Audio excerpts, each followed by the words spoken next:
뭐라고 인사할래요? 오늘도 만나서 반갑습니다. 잘 오셨습니다. 은혜 많이 받으세요. 감고사축 감사합니다. 고맙습니다. 사랑합니다. 축복합니다.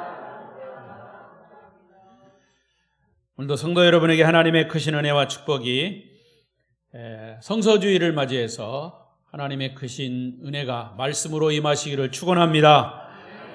비대면으로 또 영상으로 예배하시는 분들에게도 그 자리에 크신 은혜가 임하시기를 바랍니다. 오늘은 범교단적으로 교파를 초월해서 지키는 12월 둘째 주 성서주일입니다.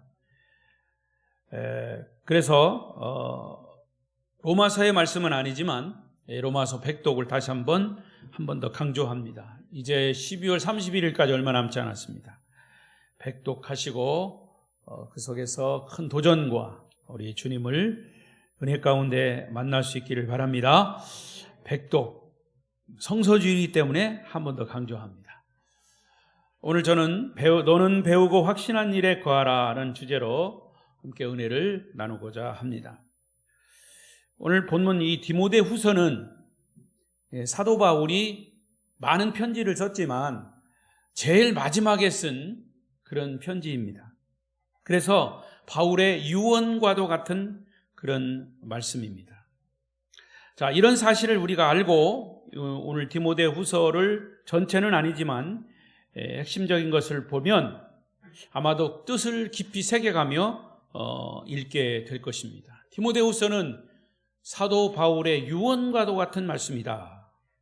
이렇게 생각하고 읽으면 더 의미가 더 깊을 것이다 그 말입니다. 여러분이 만약 이 세상에서 사랑하는 사람에게 유언과 같은 마지막 편지를 쓴다면 어떤 마음가짐과 어떤 내용으로 쓰시겠습니까? 우리는 바울의 심정을 가지고 오늘 말씀을 함께 나누고자 합니다. 이 바울은 자기의 믿음의 아들이고 제자이면서 자기의 후계자라고 할 수 있는 이 디모데에게 이 편지를 쓰고 있습니다. 그래서 오늘 본문에 나타난 가장 중요한 핵심은 14절 말씀 중에 설교 제목 그대로 너는 배우고 확신한 일에 거하라. 너는 누구냐? 바울은 디모데를 향해서 말합니다. 디모데를 향해서 말하고 있지만 사실은 지금 이 시대를 살고 있는 성경을 하나님의 말씀으로 믿고 있는 저와 여러분에게 하시는 말씀이기도 합니다. 너는 배우고 확신한 일에 거하라. 다시 이 문장을 두 부분으로 나눈다면 너는 배우라 라는 말씀과 너는 확신한 일에 거하라 이렇게 두 부분으로 나눌 수 있습니다. 자, 바울은 본문을 통해서 이 편지를 디모데에게 보내면서 바울과 디모데가 살고 있는 그 시대가 어떤 시대인가를 말씀해 주고 있어요. 먼저 12절 13절을 보십시다. 12절 13절 시작. 무릇 그리스도 예수 안에서 경건하게 살고자 하는 자는 박해를 받으리라. 악한 사람들과 속이는 자들은 더욱 악하여져서 속이기도 하고 속기도 하나니. 자, 이 이 구절을 잘 아마 새겨 보십시오. 그들이 바울과 디모데가 살고 있는 그 시대상을 그대로 보여주고 있습니다. 예수 안에서 경건하게 살고 정직하게 살고자 하는 사람들은 더 박해를 받고 악한 사람들 속이는 이 사기꾼들은 오히려 득세하는 시대였다 그 말입니다. 여러분들 잘 생각해 보십시오. 그런데 그 시대만 그렇습니까? 지금 저와 여러분이 사는 이 시대도 마찬가지예요. 악하고 악해서 예수 믿는 사람들이 더 무시당하고 더 박해를 가하는 시대. 또 모든 사람들은 자기에게 조금만 유익이 되면 어떻게 하든지 남을 속이고 사기쳐서 자기 배를 채우려는 세상이 지금 우리가 사는 세상이 아니겠습니까? 따라서 이 말씀은 바울이 디모데에게 유언처럼 하신 말씀이지만 바로 지금 이 시대를 사는 저와 여러분에게 주시는 하나님의 말씀으로 들으시길 바랍니다. 바울은 그 시대의 모습만 조명한 것이 아니라 더불어서 바로 마지막 때는 이런 현상이 일어날 것이다. 즉 종말론적 시대의 특징이 될 것을 깨닫고 하나님께서 바울을 통해서 이렇게 예언의 말씀을 하신 겁니다. 자, 오늘 본문 3장 1절 2절 가서 다시 보십시다. 시작. 너는 이것을 알라. 말세에 고통하는 때가 이르러 사람들이 자기를 사랑하며 돈을 사랑하며 자랑하며 교만하며 비방하며 부모를 거역하며 감사하지 아니하며 거룩하지 아니하며, 이게 바로 이 시대 종말 마지막 때의 시대의 특징이다 그 말입니다. 여러분, 이 말씀은 이 시대를 그대로 조명하고 있죠. 악한 사람들과 속이는 사람들이 득세하는 세대예요. 거짓말을 밥 먹듯이 하는 사람이 대통령이 되겠다는 거예요. 누군지는 모르겠어요, 나도. 여러분들이 보고 들으면 다 알지요. 악한 사람들은 더욱 악해지고요, 속이는 사람들은 더욱 속이고 있는 시대, 이것이 우리를 둘러싸고 있는 이 시대상이다 그 말입니다. 바울은 이렇게 살벌한 시대 속에서 사랑하는 제자 디모데를 두고 떠나면서 그의 마지막 최후의 명령을 하고 있습니다. 그게 14절이에요. 또 보겠습니다. 시작. 그러나 너는 배우고 확신한 일에 거하라. 너는 네가 누구에게서 배운 것을 알며. 자, 최후의 명령입니다. 유언 같은 말씀이지만 최후의 명령이기도 해요. 두 가지 명령이라고 그랬습니다. 첫 번째는 너는 배우라 그랬어요. 배우라. 무엇을 배우라는 말입니까? 성경을 배우라는 거예요. 그 다음 절 15절에 보면 또 어려서부터 성경을 알았나니. 바울은 디모데를 향해서 네가 어려서부터 성경을 알았지 않느냐? 성경을 배우라.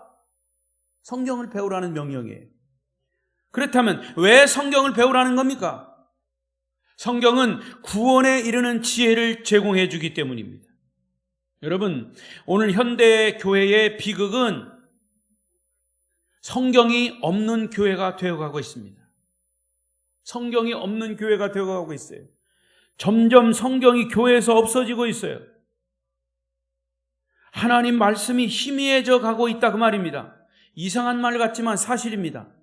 그래서 어느 신학자는 울분을 참지 못하고 오늘 현대 그리스도인의 손에서 성경이 멀어지고 있는 이 비극을 보면서 이런 책을 썼습니다. 왜 성서가 교회 안에서 침묵을 지키고 있는가? 왜 성서가 교회 안에서 침묵을 지키고 있는가? 여러분, 왜 성경이 교회 안에서 침묵을 지키고 있을까요? 그분은 이런 얘기를 합니다. 물론 교회에서 성경 이야기를 안 할 수가 있나요? 하기는 하지만 대중에게, 회중들에게 유익한 이야기만 성경에서 골라서 한다라 그 말입니다. 그래서 성도들이 듣기 좋은 말씀만 설교하고 듣기 싫은 설교는 하지 않는다는 거예요. 그래서 듣기 싫은 소리 하면 교회를 떠나고 설교하는 목사를 비방하고, 그러다 보니까 목사는 성도들의 눈치를 보게 되고, 그래서 이 설교를 하긴 성경을 이야기하긴 하지만 듣기 좋은 이야기만 한다고 말입니다. 결국에는 사람의 이야기를 하고 하나님의 말씀은 침묵하고 있다는 거죠. 저는 여러분에게 묻습니다. 여러분들은 성경을 단 한 번이라도 창세기부터 요한계시록까지 읽어보시고 진지하게 고민하고 여러분의 삶에 적용해 보신 적이 있습니까? 목사님 말씀이 너무 심하잖아요. 여태까지 내가 신앙생활하고 성경 말씀 듣고 성경을 성경대로 살려고 얼마나 힘썼는데요. 이렇게 반문하는 사람들에게는 죄송한 얘기지만 성경을 창세기부터 요한계시록까지 읽어보시고 진지하게 고민하고 그때 그날 그 말씀을 내 삶에 적용해 보셨냐 그 말입니다. 한 번도 성경을 읽어보지 않고 성경을 못 믿겠다고 큰 소리 칠 수 있습니까? 여러분은 성경이 여러분의 삶 속에 얼마만큼의 비중을 차지하고 있습니까? 저는 여러분에게 이런 도전을 드리고 싶습니다. 성경이 도저히 믿어지지 않아서 고민스러운 사람이 있다면, 물론 성경이 다 믿어지지 않는 건 아닙니다. 일부분은 믿어지지만 일부분은 믿어지지 않는 것도 있습니다. 그런 사람도 다 포함해서 성경은 무조건 믿어져야 성경이에요. 성경이 믿어지지 않으면 하나님의 말씀이 될 수가 없습니다. 여러분 개인에게. 성경이 도저히 믿어지지 않아서 고민스러운 사람이 있다면 성경을 비판할 목적으로라도 성경을 읽고 공부하고 연구해 보십시오. 성경을 비판할 목적으로. 그럼에도 불구하고 성경을 읽다 보면 주님을 만나게 될 것입니다. 로마서 100도. 뉴 웰리스라고 하는 사람의 이름을 기억하는 분들은 많지 않습니다. 뉴 웰리스. 하지만 제 이야기를 듣다 보면 많이 들어본 이야기일 겁니다.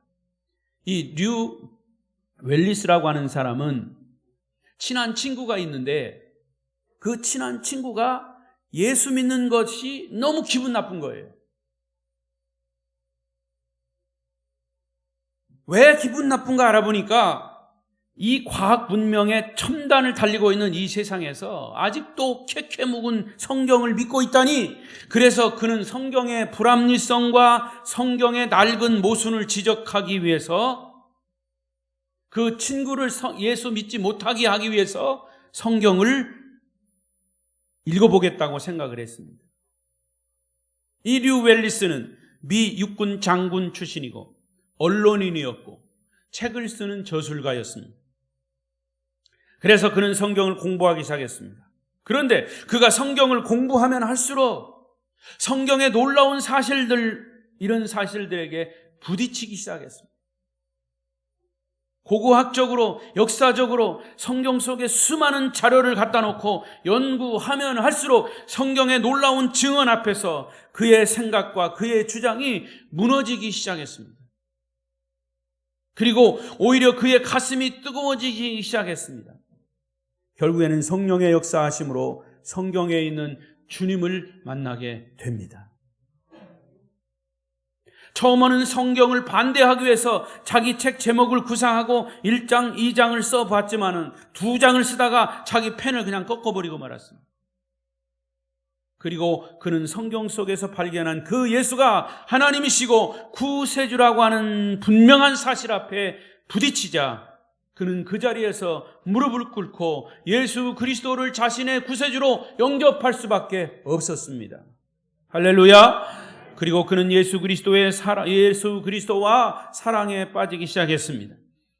그리고 새롭게 발견한 이 예수 그리스도를, 이 성경에 관한 충격적인 사실을 책으로 쓰기로 결심을 하고 단숨에 써내려가 완성된 책이 그 유명한 벤허라고 하는 책입니다. 이 책은 소설로, 영화로 전 세계 많은 사람들에게 큰 감동을 불러일으킨 역작이 되었습니다. 아직도 40대 이상 되신 분들에게는 미국의 유명한 배우 찰턴 헤스턴이 주연한 벤허라고 하는 영화를 기억하실 겁니다. 그 이후에도 벤허가 새로운 주연 배우로 아마 영화화된 것으로 제가 알고 있습니다. 여러분 중에 성경 말씀을 간절한 마음으로 하나님의 말씀으로 받고 이 말씀을 진지하게 연구하고 묵상하고 그 말씀을 적용하셨습니까? 왜 우리가 이 성경을 배우고 성경을 읽어야 합니까? 15절에 답이 있습니다. 15절 시작. 어려서부터 성경을 알았나니 성경은 능히 너로 하여금 그리스도 예수 안에 있는 믿음으로 말미암아 구원에 이르는 지혜가 있게 하느니라. 할렐루야. 이 15절에서 가장 중요한 단어는 구원이라고 하는 단어입니다. 성경은 구원에 이르게 하는 지혜를 우리에게 제공해 줍니다. 여러분, 성경을 왜 배워야 합니까? 성경이 아니면 절대로 해결할 수 없는, 우리 인생에 절대로 해결할 수 있는 문제가 하나 있습니다. 그것은 인간의 죄의 문제예요. 그 죄를 용서하시는 예수 그리스도시며 그 구세주를 내가 믿고 고백할 때 얻을 수 있는 것이 구원입니다. 이런 사실들이 성경에 그대로 기록되어 있습니다. 그래서 한마디로 성경은 인간을 구원하시려는 하나님의 구원의 책입니다.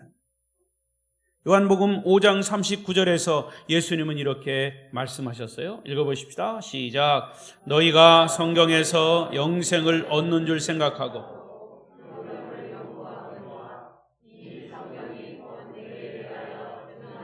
그렇습니다. 주님은 영생을 얻기 위해 성경을 배워야 한다고 그러셨고 이 성경은 곧 예수 그리스도에 대해서 증언하는 것이다 그랬어요.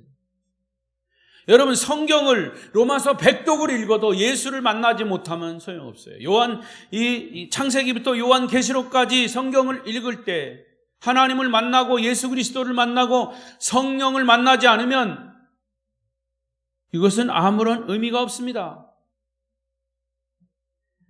성경은 인간이 어떻게 구원을 얻을 수 있는가라고 하는 문제와 인간을 구원할 수 있는 분은 오직 예수 그리스도 한 분을 소개하는 책인 것이죠. 이것이 성경의 전부예요. 구원 문제는 창세기에서 요한계시록까지 성경의 페이지마다 집중적으로 나타나고 있는 유일한 주제, 그것이 구원입니다. 어떤 사람은 아닙니다, 사랑입니다, 하나님의 사랑입니다 라고 말하지만 하나님의 사랑 속에 구원이 있어요. 하나님이 왜 사랑합니까? 우리를 구원하기 위해서 사랑하시는 거죠. 성경을 왜 배워야 한다고요? 성경만이 우리 인간이 구원에 이르는 진리 가운데로 인도하기 때문이죠. 우리 그리스도인들이 구원을 받기 위해 성경을 배우는 일보다 더 급하고 더 중요한 일은 없습니다. 그래서 사도 바울은 우리에게 명령합니다. 성경을 배우라. 배운 다음에 그 배운 것에 확신하고 적용하라. 그래서 두 번째 명령은 확신한 대로 거하라. 확신한 대로 살아라. 이것입니다. 성경을 배우고 확신할 뿐만 아니라 거기에 거하라 그 말이에요. 배우고 확신한 그 교훈 안에 계속 머물러 있어라. 거기에 거하라고 하는 것은 계속 머물러 있어라 혹은 그대로 살아라 하는 뜻입니다. 그러니까 네가 배우고 성경을 배우고 확신한 그 교훈 위에 견고하게 머물러 있어라. 그래서 그 말씀대로 살아라. 거하라고 하는 말을 다른 말로 말하면 적용하라 하는 말이기도 합니다. 말씀에 대한 계속적인 적용을 강조한 거죠. 여러분, 그리스도인들은 어려서부터 죽을 때까지 성경 말씀을 따라 살아야 하는 것이 그리스도인입니다. 교회에 나온다고 그리스도인이 아니에요. 교회에 나와서 성경 말씀을 들었으면 그 말씀대로 따라 사는 것이 그리스도인이에요. 아침부터 저녁까지, 월요일에서 주일까지 우리는 계속 이 말씀을 따라 그 말씀 안에 거해야 합니다. 살아야 합니다. 성경을 배우는 목적이 무엇입니까? 그것은 우리의 삶에 적용하기 위해서 배우는 거예요. 여러분, 지금은 많이 달라졌다고는 하지만 오늘날 우리 자녀들의 학교 교육에 아직도 커다란 문제점이 뭐냐? 아직도 단순한 지식 전달에 머물고 있다는 거죠. 지식의 전달, 목표 없는 교육, 지식은 쌓아가지만 무엇을 위해서 이 교육을 받고 있는가를 모르는 현대 교육의 비극, 오늘 이 세상을 살기 어려운 세상으로 자꾸 만들어가고 있는 이유 중에 하나입니다. 이런 얘기가 있습니다. 어느 교도소에서요, 그 죄수들을 지키는 교도관 한 사람이 마음속에 이런 소신을 가지고 있었습니다. 아는 것이 힘이다. 배워야 산다. 이 죄수들이 죄를 지은 것은 무지에서부터 시작되었기 때문이다. 그래서 그 죄수들에게 그 교도관은 지식을 제공하면 인간의 죄의 문제는 해결될 것이다. 이렇게 생각을 하고 그런 신념을 가졌습니다. 그런 신념을 가진 이유는 사실 그 교도소에 들어온 많은 죄수들이 살펴보니까 배우지 못한 사람들이 많았다는 것을 알았습니다. 그래서 그들 중에 문맹인, 배우지 못한 사람을 특별히 선택해가지고 그 사람에게 그는 열심히 글을 가르쳤습니다. 정성을 다해서 가르쳤습니다. 문맹이었던 이 죄수는 교도관의 정성스러운 도움을 받아서 그를 깨우치기 시작했고 결국에는 이제 만기가 돼서 감옥을 나갔습니다. 그런데 얼마 후에 그 죄수가 또다시 감옥에 들어왔어요. 어찌된 일인가? 교도관이 깜짝 놀라서 그 사람의 죄목을 보니까 문서 위조죄.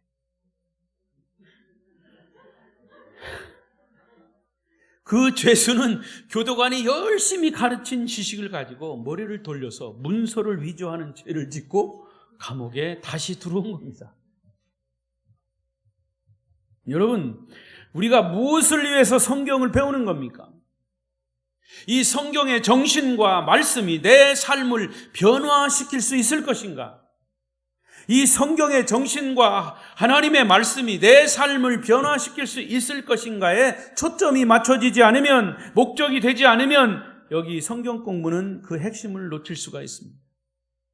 그래서 성경을 놓고 여러분이 읽고 공부하실 때마다, 들으실 때마다 이 말씀은 오늘의 내 삶 속에 어떻게 적용할 수 있을 것인가? 라고 하는 질문을 가지고 성경을 읽고 배우셔야 합니다. 많은 사람들이 주일날 와서 설교를 듣고 은혜 받았습니다. 은혜 받았습니다. 그리고 거기서 끝이야. 여러분, 받은 은혜를 내 삶에 적용하는 것으로 가야 돼요. 그래서 그 말씀 듣고 내 삶에 적용해서 내가 변화가 일어났다라고 하는 때에 내가 은혜 받았다고 얘기해야 합니다. 예를 들면 예수님의 오병이어의 기적이 어떻게 가능할 수 있을까? 성경의 기록이죠. 5,000명 이상의 사람을 보리떡 5개와 물고기 2마리로 먹이시는 것이 어떻게 과학적으로 가능한 것인가? 어떻게 그것을 과학적으로 증명할 것인가? 성경을 그렇게 읽기 시작하면 얼마 못 가서 성경을 놔버릴 것입니다. 예수님은 수많은 배고픈 사람들을 그냥 보내지 않으시고 제자들에게 너희들이 먹을 것을 주라고 말씀하시면서 그들의 배고픔을, 그들의 필요를 채워주시던 그 주님은 그 말씀을 통해서 오늘날도 수많은 사람들이 필요한 것을 찾고 있는데 주님은 우리를 어떻게 도와주실까? 이렇게 질문을 던져야 한다 그 말입니다. 사실 예수님은 오병이어의 기적을 이루신 다음에 그 기적에 대해서 질문을 하는 제자들에게 이런 답변을 하셨어요. 이 떡을 먹는 사람들마다 다시 배고파질 것이다. 이 떡은 결국 썩을 양식이지만 나는 하늘에서 내려온 산떡이다. 배고픈 사람들에게 이 양식이 필요했던 것처럼 사실 너희들에게 정말 필요한 것은 생명의 떡인 예수 그리스도, 내가 너희에게는 필요한 것이 아니냐? 오병이어의 기적으로 예수 그리스도 자신이 생명의 떡이신 것을 가르치신 겁니다. 빨리 받아요. 하나님한테 왔는지 몰라. 하나님한테 온 게 아니면 빨리 끊으셔. 오병이어의 기적으로 예수 그리스도 자신이 생명의 떡이신 것을 결국엔 가르치신 거예요.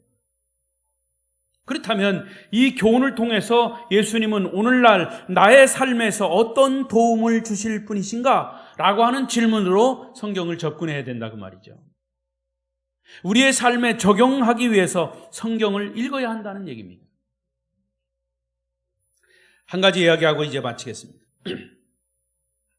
미국의 어느 작은 교회에서 성도들이 참 좋은 성도들이었어요. 우리 담임 목사님을 훌륭한 목사님으로 만들자. 이런 이제 여론과 함께 의견을 모아서 이제 담임 목사님을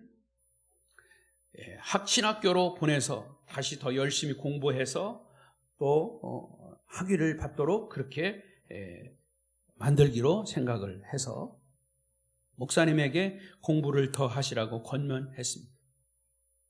이 목사님은 신학교를 갔어요.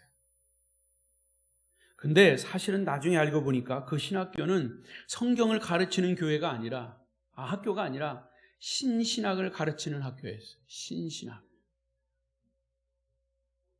하지만 그 목사님은 그 신학교에서 성경을 통달하시고 졸업하시고 학위를 받아서 이제 다시 자기 교회로 돌아오셨습니다.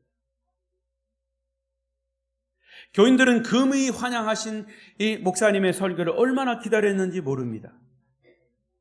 그 목사님은 이제 첫 번째 설교를 하셨습니다. 여러분, 제가 신학교에서 성경을 공부해 보니까요, 모세오경, 창세기, 출애굽기, 레위기, 민수기, 신명기, 이 모세오경은 다 신화라는 것을 깨달았습니다. 이스라엘 백성들의 전설이나 신화를 수집한 책이 모세오경이었습니다. 신학 박사 학위를 받으시고 공부하고 돌아오신 목사님의 설교에 깊이 감동을 받은 교인들은 집에 돌아가서 성경에서 모세오경, 창세기, 출애굽기, 레위기, 민수기, 신명기를 다 잘라버렸습니다.